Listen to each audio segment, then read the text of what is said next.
Noémie, bonjour. Bonjour Eric. Alors Erasmus+ est sur Ludovia pour la première année. Tout à fait. Est-ce qu'on peut rappeler un peu qu'est-ce que c'est Erasmus+, les programmes, les appels à projets?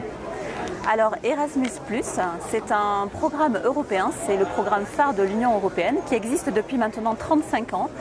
Et donc nous sommes ici effectivement pour la première fois à Ludovia, après une découverte l'année dernière qui m'avait vraiment séduite pour venir à la rencontre de tous ces enseignants ultra motivés qui viennent pendant leur temps scolaire et ces entreprises qui sont en collaboration professionnelle pour ces enseignants innovants, motivés, qui cherchent à évoluer dans leur pratique. Donc nous voici aujourd'hui pour la première fois avec un stand, des ateliers toute la journée pour faire découvrir ce programme. Alors l'idée c'est que les enseignants avec les programmes Erasmus+ puissent échanger entre eux au sein de l'Europe, voire Europe élargie, je crois. Tout à fait. Alors l'idée c'est de contribuer à cet espace européen de l'éducation qui a été annoncé et qui est dans les rouages jusqu'en 2025.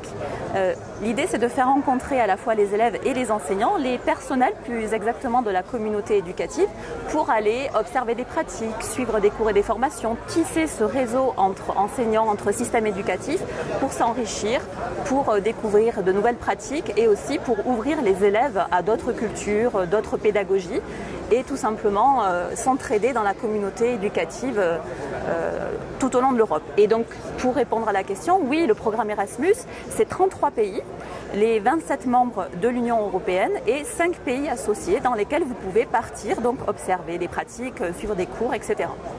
Alors on sait que c'est des programmes qui sont longs. On sait que parfois c'est laborieux, il y a le côté administratif, avec les fiches à remplir, les PDF, c'est compliqué. Est-ce que les enseignants que vous avez trouvés à Ludovia ont l'appétence pour ça? Vous êtes là pour les accompagner? C'est quoi l'objectif d'être présent aux côtés des enseignants? Alors nous souhaitions justement être présents sur Ludovia parce que nous avons beaucoup d'enseignants du premier et du second degré qui ne savent pas que l'on peut partir avec Erasmus avant le bac. À la fois eux, en tant qu'enseignants, et aussi leurs élèves.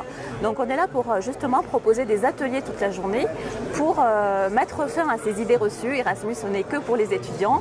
On peut partir avec des élèves dès le premier degré, on peut partir aussi sans les élèves, ce qui peut faire rêver des profs parfois. Et on propose des ateliers d'accompagnement, on donne nos coordonnées et à l'agence Erasmus, on met en place des cycles d'accompagnement au dépôt des candidatures pour justement ne pas rendre cette étape trop contraignante. Et nous avons aussi des relais en académie, nos collègues les DRAREIC qui nous accompagnent, qui proposent aussi des stages, des relectures de candidatures. Voilà. Ok, alors là on est proche de la rentrée. Est-ce qu'il y a un programme particulier? Est-ce qu'il y a une deadline à respecter? Voilà, est-ce qu'il faut faire vite? Comment ça va se passer? Tout à fait. Donc pour les écoles, on insiste, ce sont bien des projets de structure qui souhaiteraient partir en mobilité. Eh ben, on peut déposer l'accréditation pour le 19 octobre ou bien des projets de mobilité de courte durée au mois de février 2024. On a aussi des projets Jean Monnet pour travailler la citoyenneté européenne qui se dépose aussi au mois de février. Et on insiste, les entreprises EdTech peuvent aussi candidater pour des projets de partenariat pour évoluer en termes d'activité, pour développer des produits. Nous avons des solutions de financement pour que ces entreprises avec leurs partenaires puissent mener à bien des idées de projets ou d'évolution. Je vois I Love Europass, on a parlé d'Erasmus+.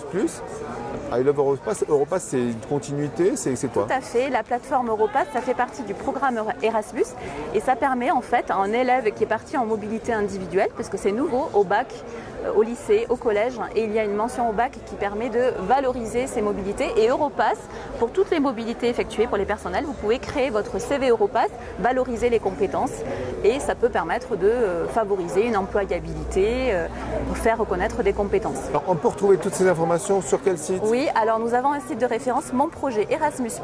Donc vous avez des rubriques, la mobilité, les partenariats et puis bien sûr vous pouvez nous écrire à l'agence et suivre nos webinaires d'accompagnement prêts pour Erasmus. Merci Noémie. Merci Eric.